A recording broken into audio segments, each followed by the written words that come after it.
नमस्कार प्यारे साथियों, देशवासियों, जय सरदार, जय संविधान, जय भीम। मैं आप सबका प्यारा दोस्त डॉक्टर आर.एस. पटेल। आप देख रहे हैं बुलेटिन 8 PM में सरकार से तीखा सवाल। अपने तमाम महापुरुषों को पहले नमन करता हूं।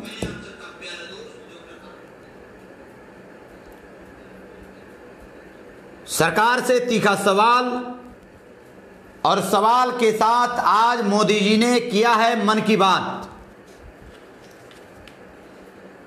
मन की बात मोदी जी ने किया है, उस पर भी बड़ा सवाल है आज।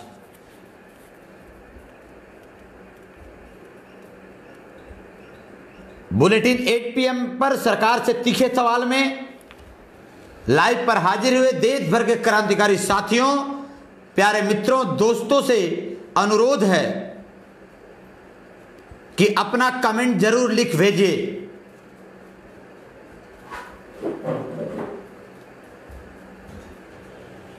सबसे पहला सवाल आज, मोदी जी मन की बात करते हो, अपने मन की बात, कभी देश के मन की भी बात तो समझ लिया करो। सबसे पहला सवाल है। पिछली बार जो मन की बात में मोदी जी आप आए थे, तब आपने देश से माफी मांगा था। आपको याद है? आपने माफी मांगा था मोदी जी। आपने कहा था कि अचानक लॉकडाउन करने से मुझसे गलती हो गई है, बिना तैयारी का लॉकडाउन हुआ, मुझसे गलती हो गई है। लेकिन मोदी जी, सरकार बनाने में, सरकार तोड़कर अपनी सरकार बनाने में, विधायकों को खरीदने में आपसे तो गलती नहीं होती। आपके पार्टी के लोग जहर बो करके दिल्ली में दंगा करवाते हैं, तब तो आपने नहीं कहा कि गलती हो गई। मोदी जी, देश को कब तक बेवकूफ बनाओगे आप? देश के प्रधानमंत्री हैं आप, और बात आपकी गैर जिम्मेदारों जैसी होती है।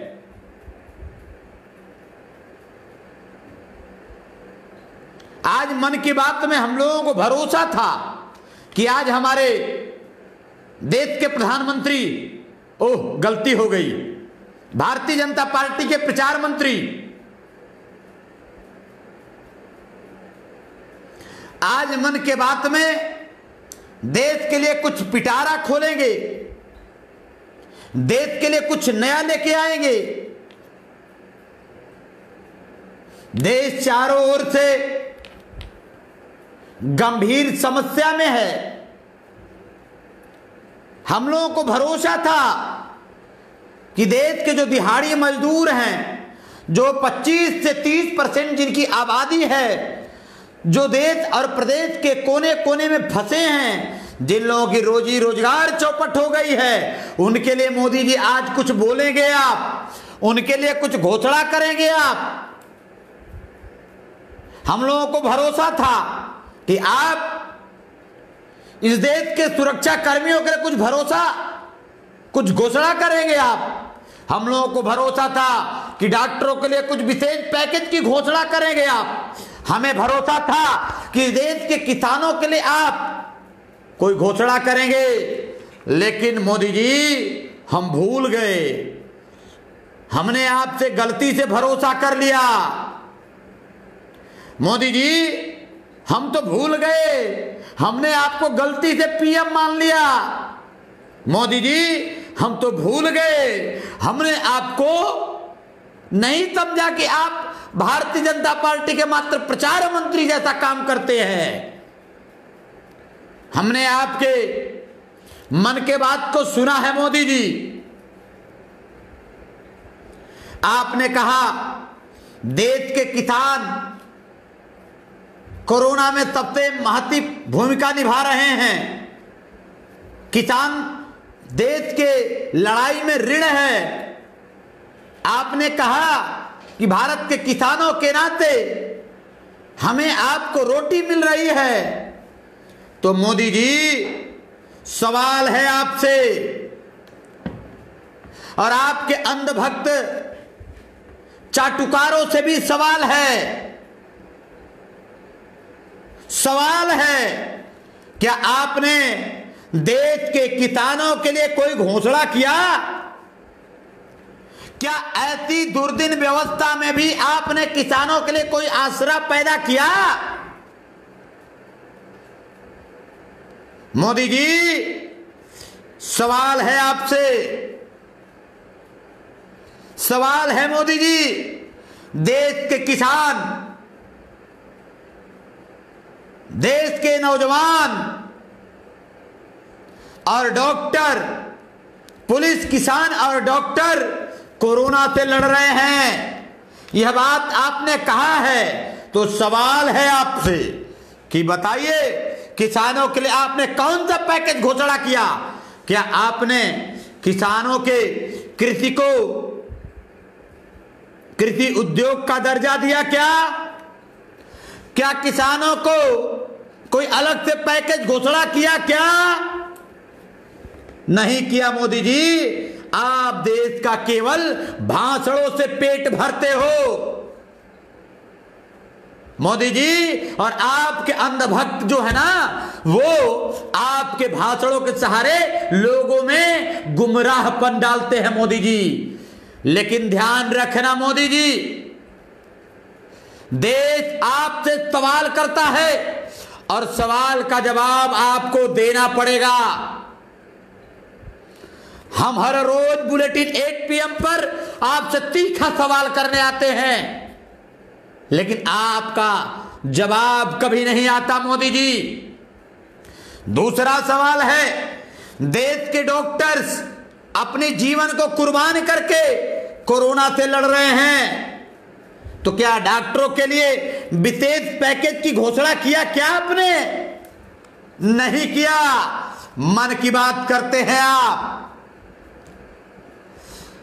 मोदी जी। मैं सवाल करता हूं, देश के पुलिस और देश के जवान इस देश की ऋण है, क्या आपने उनके लिए कोई घोषणा किया? क्या नहीं किया आपने। आप केवल मन की बात करते हो मोदी जी, और गोल गोल लड्डू खिलाते हो मोदी जी। अरे मोदी जी,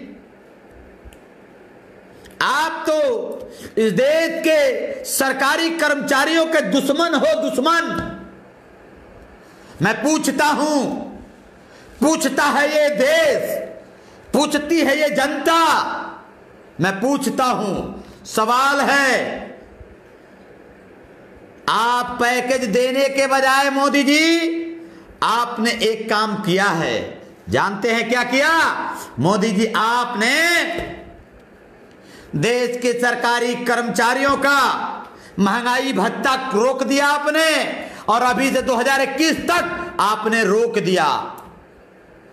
आपने देश के सरकारी कर्मचारियों के साथ धोखा किया है मोदी जी। आपने देश के मिलिट्री जवानों का, सैनिकों के साथ धोखा किया है। आप धोखेबाज हो मोदी जी। सवाल है आपसे, और लाइव पर हाजिर हुए सैकड़ों क्रांतिकारी साथियों का दिल की गहराइयों से आभार व्यक्त करता हूं, आभार व्यक्त करता हूं आपका।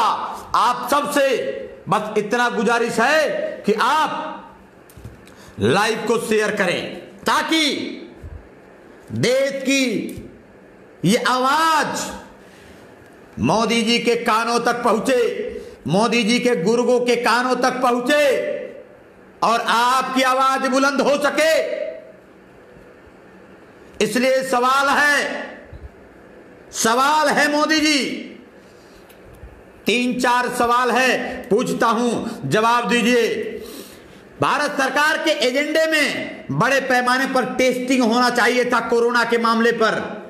आज हमें भरोसा था कि आप कुछ और घोषणा करेंगे और शायद घर घर टेस्ट करवाने के बाद कोई एम्बुलेंस जारी करेंगे, लेकिन मोदी जी आपने तो भाषणों से पेट भर दिया।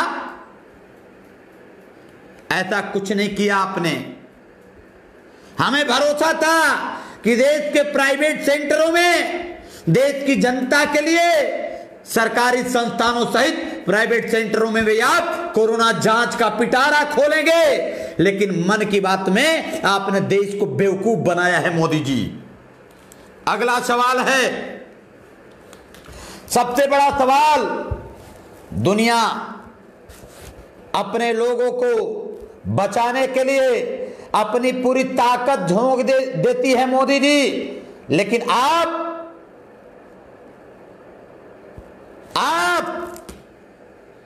देश के लोगों का जेब काटते हैं मोदी जी। आप जेब कतरा हैं मोदी जी।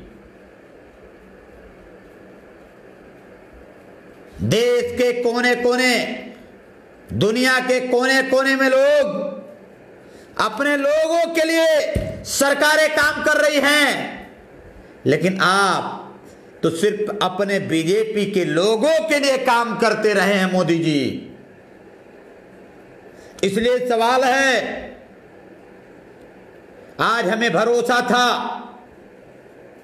कि देश के युवाओं, मजदूरों, किसानों, डॉक्टरों और जवानों के लिए कोई बेहतर विकल्प देंगे आप, लेकिन आपने ऐसा नहीं किया, बल्कि आपने मूर्ख बनाया है मोदी जी, मूर्ख। मैं सवाल करता हूं मेरे नौजवान साथियों, लाइव पर हाजिर हुए सैकड़ों दोस्तों,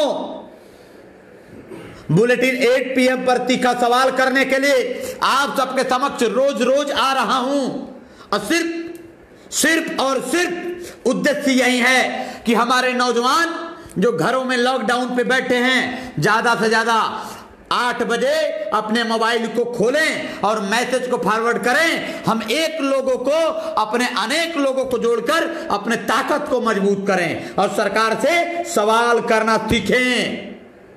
इसलिए बुलेटिन 8 PM पर सरकार से तीखा सवाल करने के लिए हाजिर होता रहता हूं प्यारे साथियों।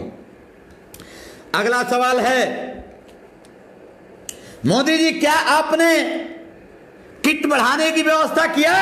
नहीं किया। क्या आपने वेंटिलेटर बढ़ाने की व्यवस्था किया? नहीं किया।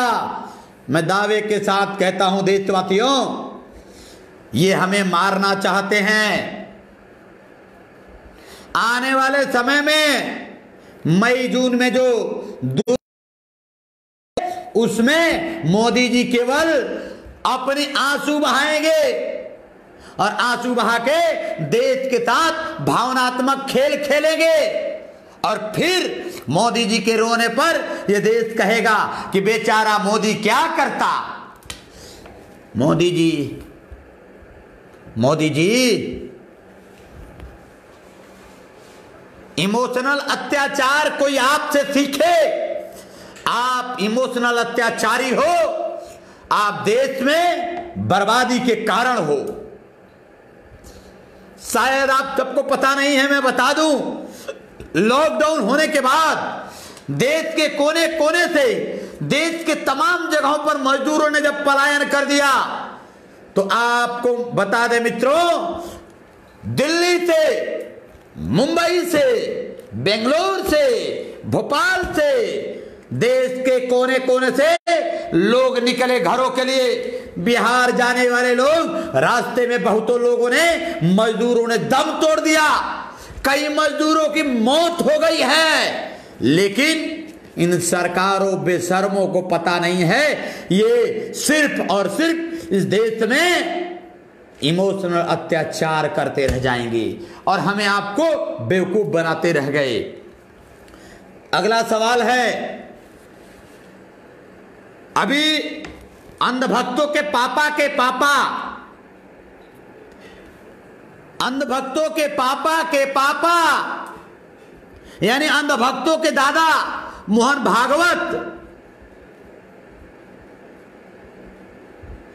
वही मोहन भागवत हैं, वही RSS है जिसने आज तक कुछ सालों पहले RSS के कार्यालयों पर भारतीय तिरंगा नहीं फहराया जाता था। आजादी के पहले आरएसएस अंग्रेजों की गुलामी करता था, वही आरएसएस देश की आजादी के लिए भारतीय आजादी का दुश्मन हुआ करता था।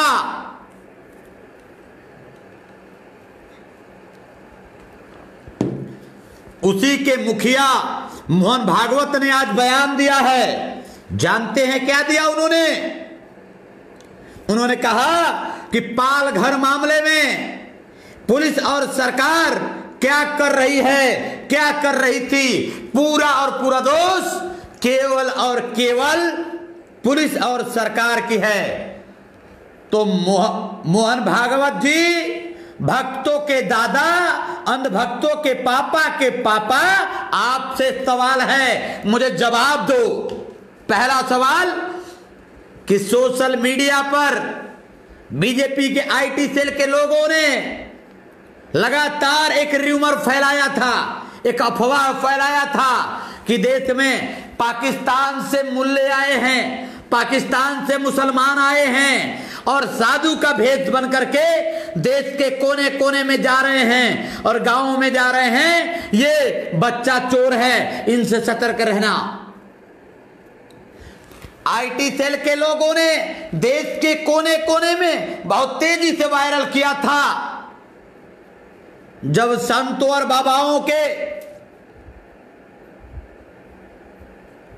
लिए ऐसे शब्दों का उपयोग भागवत तुम्हारे चाटुकारों, दलालों और भाजपा के आईटी सेल के इन गद्दारों ने देश में जो जाहिलता पैदा किया ना, इसी का परिणाम है।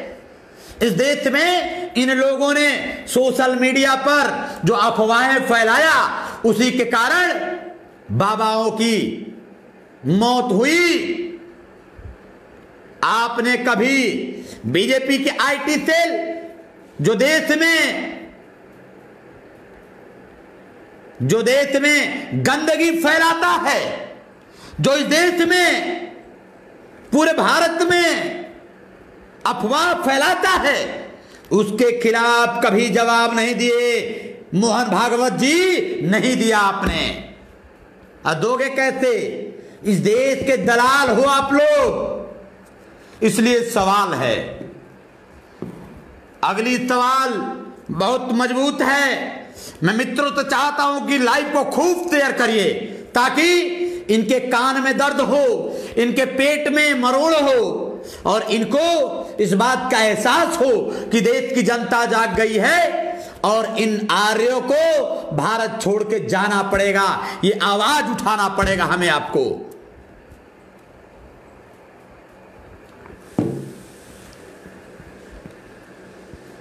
इसलिए मैं सवाल करता हूं, मोहन भागवत जी, आप उस समय कहां थे? किस बिल में घुसे थे? किस बिल में सोए थे? आज आपको कोरोना के दौर में निश्चित रूप से आपकी आवाज निकली है। संतों के मौत पर, बाबाओं के मौत पर पुलिस और सरकार को आपने जिम्मेदार ठहराया है। मैं मानता हूं कि पुलिस की गलती है, लेकिन आपसे सवाल करता हूं, जब दिल्ली में एक संघी लड़का ने पुलिस के संरक्षण में,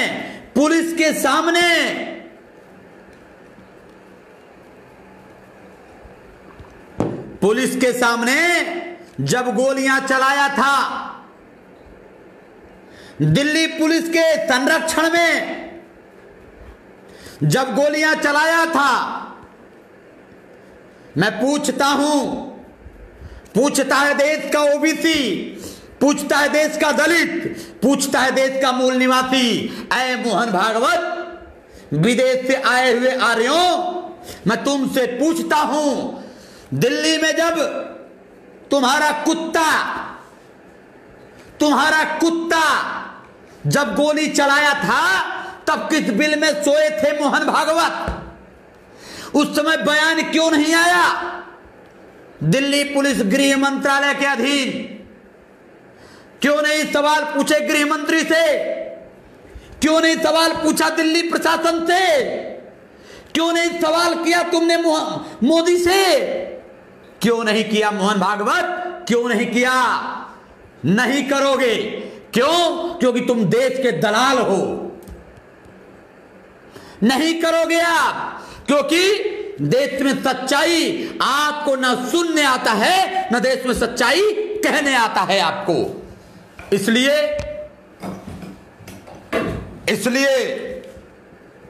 सच को सच कहने के लिए बुलेटिन 8 PM पर सरकार से तीखा सवाल हर रोज हम लाइव आते हैं और भक्तों की पैंट गीली हो जाती है। लाइव आता हूं तो भक्तों को पेशाब होने लगता है, इसलिए सवाल करता हूं। सवाल है, असल में मोहन भागवत जी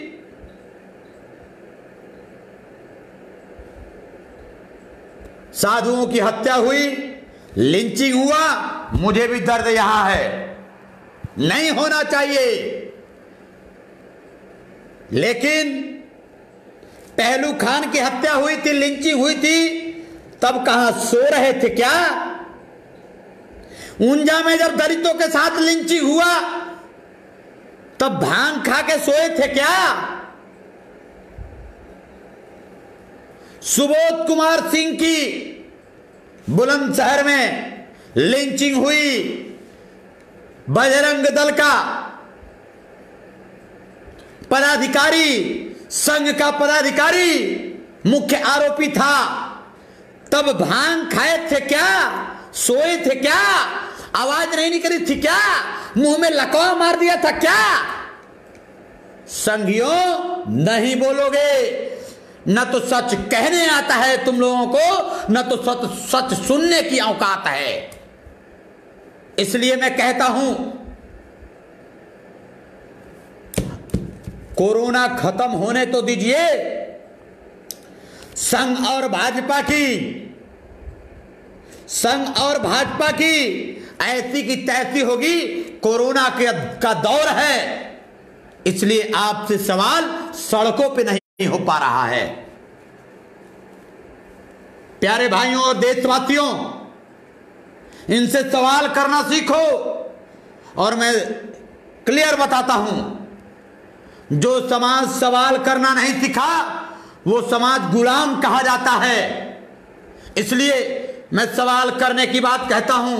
ऐ मेरे देश के वीरों प्यारों, अहिर गड़रिया कुर्मी कोयरी धोबी पाती तेली तमुड़ी राजभर चमार धरकार बिंद पाती और अल्पसंख्यक समाज के लोगों,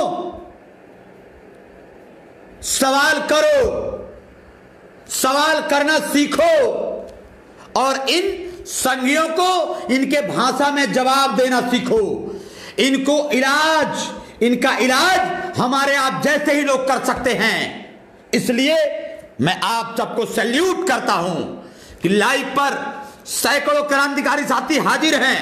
मैं आप सबसे गुजारिश करता हूं कि लाइव को शेयर करिए, आज पहुंचाइए हजारों में, और शेयर करके इस संघियों को, इन संघियों के गाल पर तमाचा मारिए। प्यारे साथियों, सवाल है इनसे,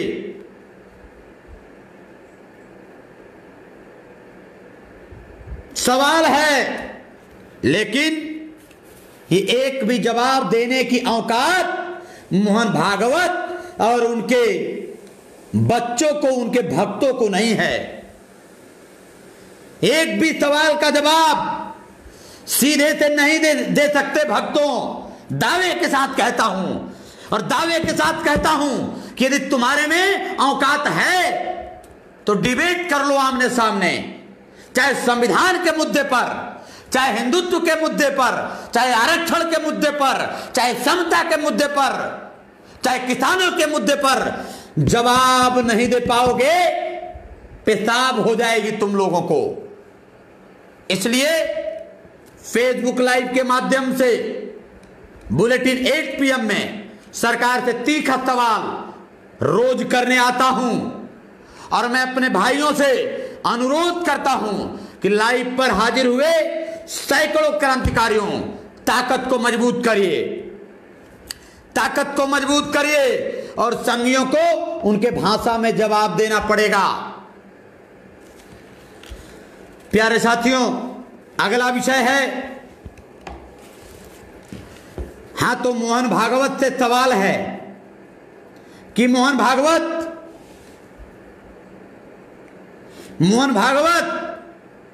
दिल्ली में चुनाव के बाद जिस तरह की आगजनी कपिल मिश्रा के बयान के बाद हुआ,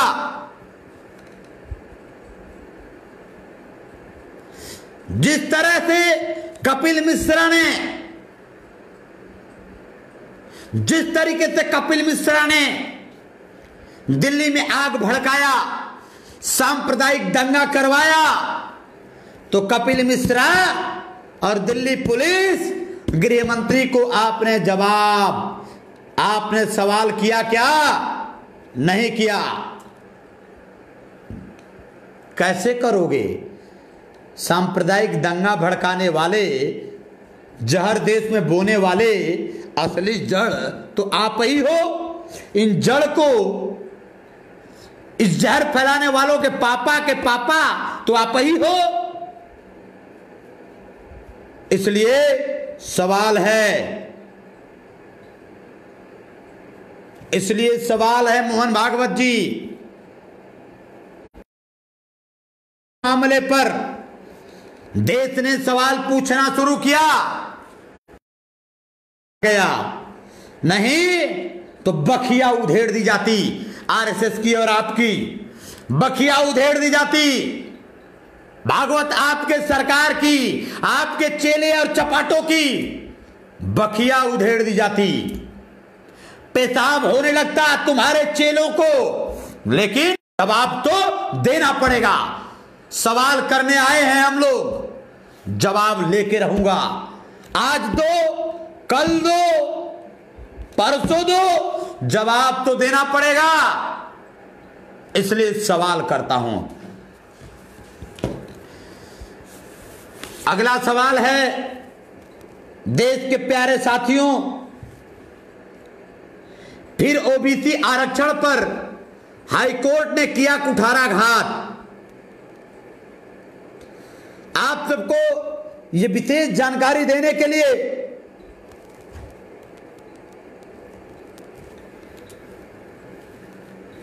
इन लोगों से लड़ते हुए, इन लोगों का जवाब देते हुए हमें आपको अपने अधिकारों की भी लड़ाई लड़नी पड़ेगी। हमारी लड़ाई अधिकारों की लड़ाई है। इसलिए हमें इस देश के मूल निवासियों को अपने अधिकारों की लड़ाई लड़नी पड़ेगी। चूंकि एक सर्वे आया है, लाइव पर मध्य प्रदेश के साथी यदि हाजिर हैं तो आपके लिए भी एक विशेष बात है, उस रिपोर्ट को आप जान लीजिए। सर्वे आया है, हाईकोर्ट के 50 और सुप्रीम कोर्ट के 33% से ज्यादा जज कोलिजियम सिस्टम के कारण खास जाति से और पीढ़ी दर पीढ़ी वाले परिवार से जज बने हैं। कोलिजियम सिस्टम ने देश की जुडिशरी को अपना गुलाम बना लिया। कोलिजियम सिस्टम ने देश के न्यायपालिका पर कुठाराघात किया है। कोलिजियम सिस्टम ने इस देश में एक ही जाति का न्यायपालिका में जज बनाया है ज्यादातर। यह रिपोर्ट आया है कि हाई कोर्टों में लगभग 50% और सुप्रीम कोर्ट में 33% और जिला कोर्टों में लगभग 42 से 45% जजेज खास जाति से हैं। प्यारे साथियों, इस बात को मैं इसलिए कह रहा हूं कि हमें अधिकारों की लड़ाई लड़नी पड़ेगी। अभी हाल ही में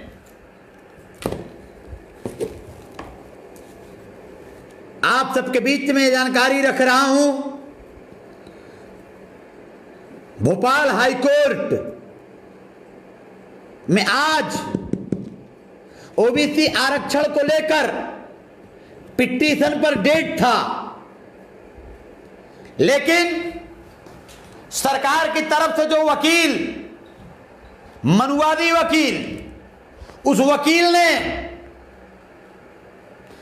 मजबूती से अपना पक्ष नहीं रखा और वो चाहता था, शायद वो चाहता था कि ओबीसी को ओबीसी का आरक्षण खत्म कर दिया जाए। इसीलिए तो आज भोपाल हाई कोर्ट ने एक निर्णय दिया है। भोपाल हाई कोर्ट ने कहा है कि हाई कोर्ट और जिला अदालतों में 27% ओबीसी आरक्षण लागू नहीं किया जाएगा। यानी अब ओबीसी आरक्षण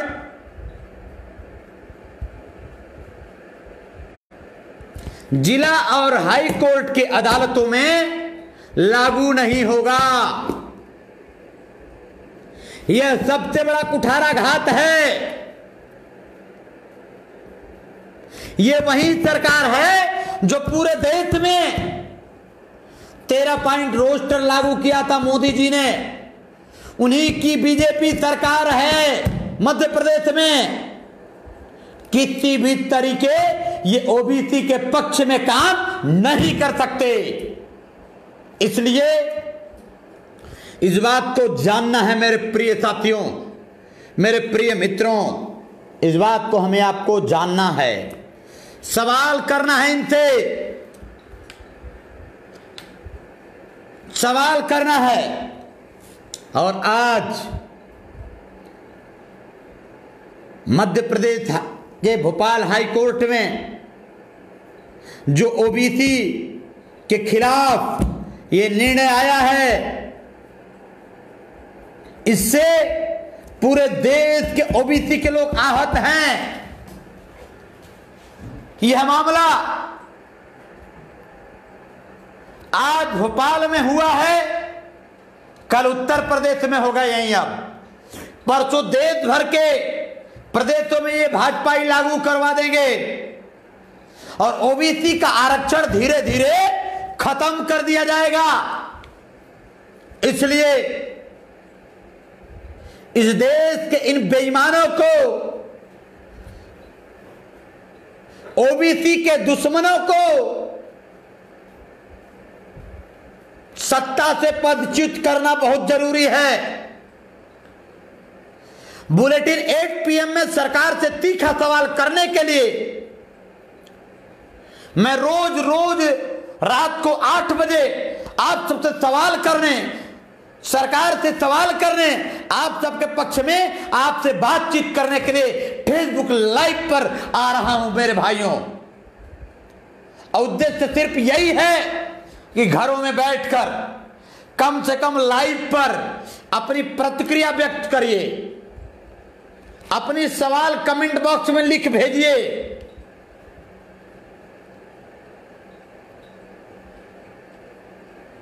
स्वयं हम लोगों को मिलकर इस लड़ाई को धारदार बनाना होगा, नहीं तो आने वाले समय में ओबीसी की सारे अधिकार ये बेईमान समाप्त करने वाले हैं। दुख इस बात की है कि जैसे ही हम लोगों ने उत्तर प्रदेश से देश के लिए एक बड़े आंदोलन की शुरुआत किया था इन गद्दारों के खिलाफ, तब तक कोरोना जैसी महामारी ने पैर पसार लिया। नहीं तो आने वाले समय में इस देश के बेईमान गद्दारों को हम लोग सत्ता से उखाड़ फेंकने का निर्णय ले चुके थे। आज अभी कोरोना जैसी महामारी है, कोरोना से लड़ाई प्राथमिकता है, लेकिन उसके बाद तैयार रहना मेरे भाइयों। इस ताली थाली दिया बाती और शंख बजाने वाले इस सरकार को उखाड़ के फेंकना है और फिर ये जा करके मंदिर में अपनी ताली थाली और शंख बजाने का काम करे। इसको सरकार में नहीं रहना चाहिए। जिस तरह की घटना आज मध्य प्रदेश हाई कोर्ट में हुआ है, मध्य प्रदेश हाई कोर्ट ने जो निर्णय दिया है कि जिला अदालत और हाई कोर्ट अदालत में, उच्च अदालतों में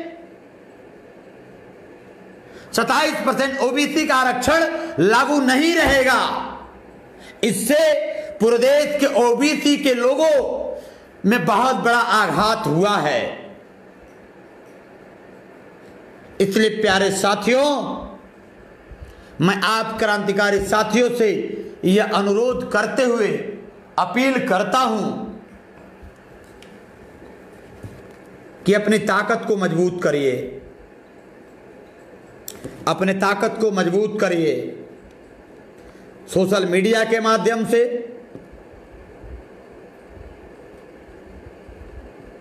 संगठन, जमीनी संगठन के माध्यम से अपने लोगों की व्यवस्था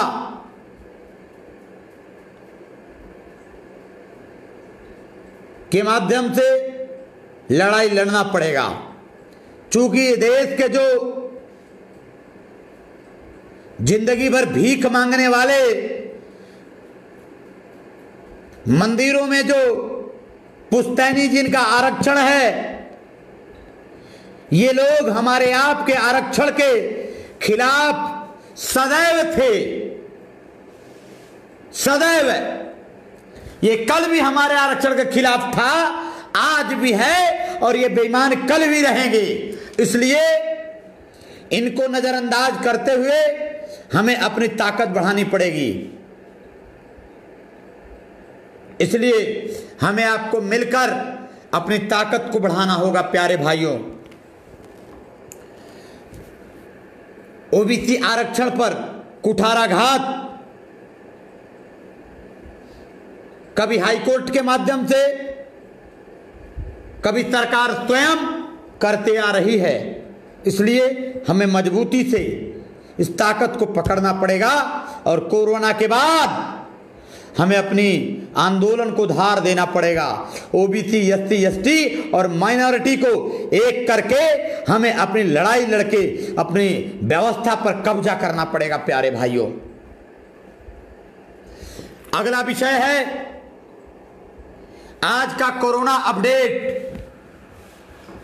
बहुत ही खतरनाक अपडेट है आज का,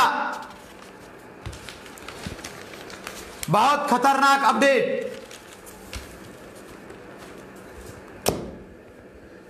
कोरोना लगभग 26,920 लोग अब तक भारत में पॉजिटिव पाए जा चुके हैं। 24 घंटा में लगभग 2000 के आसपास आज सबसे ज्यादा पूरे भारत में केस पॉजिटिव मिला है। कोरोना अपना पांव पसार रहा बहुत तेजी से। लगभग 2000 केसेज पॉजिटिव मिले हैं और अब तक डेथ की संख्या 830 के लगभग पूरे भारत में कोरोना से मारे जा चुके हैं लोग। कोरोना के काल के गाल में समाने वाले लगभग 830 के लगभग लोग मारे जा चुके हैं और एक दिन में यानी 24 घंटे के अंदर कोरोना से मौत लगभग 50 के आसपास लोगों की हुई है। कोरोना जानबूझकर मोदी लेके आए हैं। सच कहें तो इस देश में जानबूझकर मोदी कोरोना विदेश से लेके आए हैं। इस देश में कोरोना फैलाना सिर्फ उसकी जिम्मेदारी मोदी की है। मोदी ने इस देश में कोरोना फैलाया है। जब कोरोना से लड़ना था 12 फरवरी को,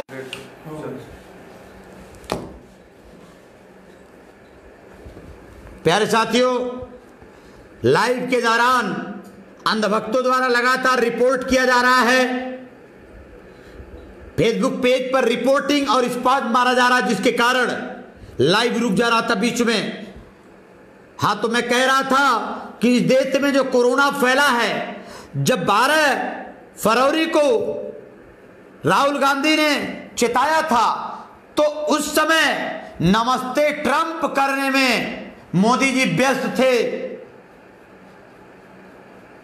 दिल्ली में दंगा भड़का था और मोदी जी और गृह मंत्री अमित भाई शाह, ये दोनों लोग 100 करोड़ से ज्यादा देश का रुपया बर्बाद करके लाखों अहमदाबाद के लोगों को, लाखों लोगों को इकट्ठा करके नमस्ते ट्रंप करवा रहे थे। और आज आप सबको बता दूं,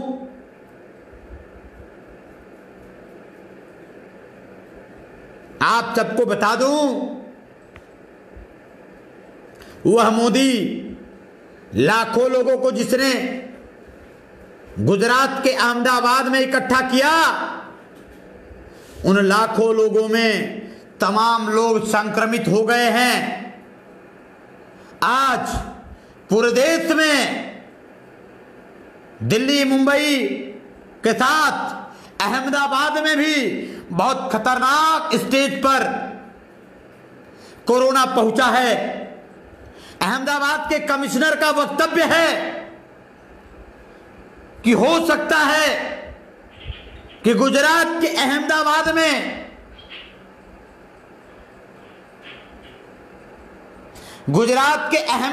में जो लगभग 12 लाख लोगों की आबादी है, वहां पर तकरीबन 8 लाख लोग संक्रमित हो सकते हैं। ये मैं नहीं कह रहा हूं, ये अहमदाबाद के कमिश्नर का बयान है टाइम्स ऑफ इंडिया में।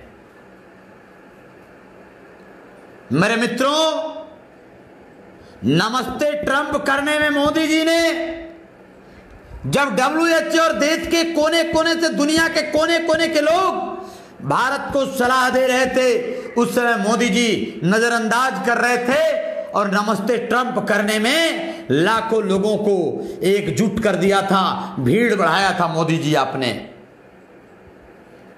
आज मुझे चिंता है कि देश के साथ अहमदाबाद, वह गुजरात जो आपकी कर्म भूमि रही है, प्रधानमंत्री जी, जिन लोगों ने आपको गुजरात के मुख्यमंत्री के साथ साथ देश का ताकतवर प्रधानमंत्री बनाने की कोशिश किया, आज उन लोगों को आपने कोरोना जैसी महामारी में धकेल देने का काम किया है मोदी जी। आपने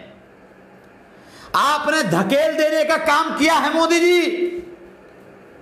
और तो और कोरोना की ऐसी हालत हो गई है, आपके अहमदाबाद में आप इलाज नहीं करवा पा रहे लोगों का। लोग सड़कों पर, कोरोना पॉजिटिव लोग मरने को विवश है। एक वीडियो है 2 मिनट का, मेरे प्यारे साथियों, मैं वो वीडियो अहमदाबाद के लोगों का है, वो वीडियो मैं आप लोगों को दिखा रहा हूं कि किस तरह से अहमदाबाद के लोग गुहार लगा रहे हैं।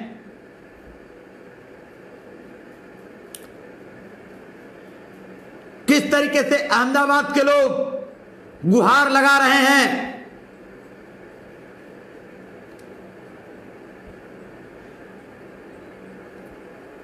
प्यारे साथियों,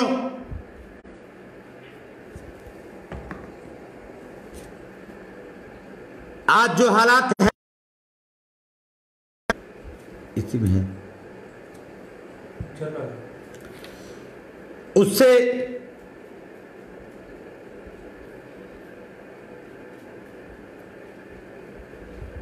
उसमें वीडियोस है।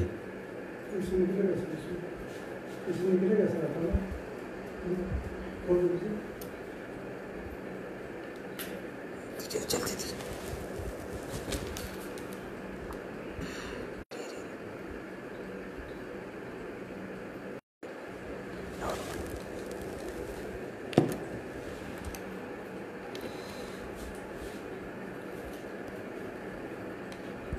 थोड़ी सी कनेक्शन में प्रॉब्लम। प्रिय साथियों, मैं आपको वो वीडियो दिखाना चाह रहा था कि आज अहमदाबाद की हालत क्या है।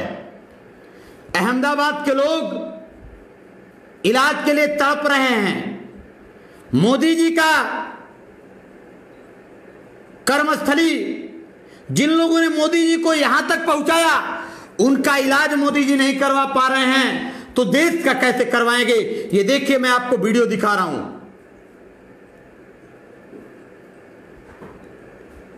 डिटेक्ट हुए यहाँ हम 3 बजे से सिविल हॉस्पिटल के नीचे हैं, कोई रेस्पॉन्स नहीं मिल रहा है sir. Already we are ill and no one are respond. कोई हमें रेस्पॉन्स। हेलो, मारू नाम सोनू नागर छे। 2 दिन पहले हमारा चेक हुआ था और हम 25 लोग पॉजिटिव डिटेक्ट हुए। यहाँ हम 3 बजे से सिविल हॉस्पिटल के नीचे हैं, कोई रेस्पॉन्स नहीं मिल रहा है sir. Already we are ill and no one are respond. कोई हमें रेस्पॉन्स नहीं दे रहा है। प्लीज, यहाँ हम 25 मेंबर्स है। खाने पीने भी हम लोग बैठे, यहाँ पे खाने पीने बिना people are standing over here. Case निकालने वाला सिर्फ एक ही बंदा है, वो भी इतनी बदतमीजी से बात करता है सबसे। वो बोलता है कि लाइन में खड़े रहो, बार बार बोलता है लाइन में खड़े रहो। 50 आदमी की जगह पर वो एक ही इंसान काम कर रहा है। यहाँ पे इतने सारे केसेस आ रहे हैं सर, और दर्ज करने वाला सिर्फ एक ही बंदा है। यहाँ पे बूढ़े बच्चे सब लोग हैं और यहाँ पे कोई रेस्पॉन्स ठीक से नहीं दे रहे और साथ में बदतमीजी से बात कर रहा है। सुबह के सब हो गए, कोई खाया नहीं। सर, हम लोगों को सुबह मॉर्निंग अर्ली मॉर्निंग बताया गया था कि पॉजिटिव है सर। उसके टेंशन की वजह से किसी ने खाना और पीना कुछ नहीं किया और हमें 3 बजे से यहाँ खड़ा रखा है और हम यहाँ पे सिविल हॉस्पिटल के नीचे खड़े हैं सर। तो ये बताने के लिए हम यहाँ पे वीडियो ले रहे हैं। और हम अब क्या करें, हमारा कोई करो। सो प्लीज गवर्नमेंट, हम चाहते हैं कि ये गवर्नमेंट तक वीडियो जाए और हमें जल्द से जल्द ट्रीटमेंट मिले प्लीज। एंड वी आर 25 तो देखा आप लोगों ने। Sir, we are 25। एक बार फिर से मैं चाहूंगा कि ये वीडियो ध्यान से देखें। नाम सोनू नागर छे। 2 दिन पहले हमारा चेक हुआ था और हम 25 लोग पॉजिटिव डिटेक्ट हुए। यहाँ हम 3 बजे से सिविल हॉस्पिटल के नीचे हैं, कोई रेस्पॉन्स नहीं मिल रहा है sir. Already we are ill and no one are respond. कोई हमें रेस्पॉन्स नहीं दे रहा है। प्लीज, यहाँ हम 25 मेंबर्स है। खाने पीने भी हम लोग बैठे, यहाँ पे खाने पीने बिना people are standing over here. Case निकालने वाला सिर्फ एक ही बंदा है, वो भी इतनी बदतमीजी से बात करता है सबसे। वो बोलता है कि लाइन में खड़े रहो, बार बार बोलता है लाइन में खड़े रहो। 50 आदमी की जगह पर वो एक ही इंसान काम कर रहा है। यहाँ पे इतने सारे केसेस आ रहे हैं सर, और दर्ज करने वाला सिर्फ एक ही बंदा है। यहाँ पे बूढ़े बच्चे सब लोग हैं और यहाँ पे कोई रेस्पॉन्स ठीक से नहीं दे रहा है और साथ में बदतमीजी से बात कर रहा है। सुबह के सब हो गए, कोई खाया नहीं। सर, हम लोगों को सुबह मॉर्निंग अर्ली मॉर्निंग बताया गया था कि पॉजिटिव है सर। उसके टेंशन की वजह से किसी ने खाना और पीना कुछ नहीं किया और हमें 3 बजे से यहाँ खड़ा रखा है और हम यहाँ पे सिविल हॉस्पिटल के नीचे खड़े हैं सर। तो ये बताने के लिए हम यहाँ पे वीडियो ले रहे हैं। और हम अब क्या करें, हमारा कोई करो। सो प्लीज गवर्नमेंट, हम चाहते हैं कि ये गवर्नमेंट तक वीडियो जाए और हमें जल्द से जल्द ट्रीटमेंट मिले प्लीज। एंड वी आर 25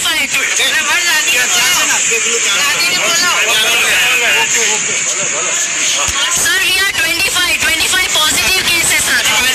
देखिए देखिए,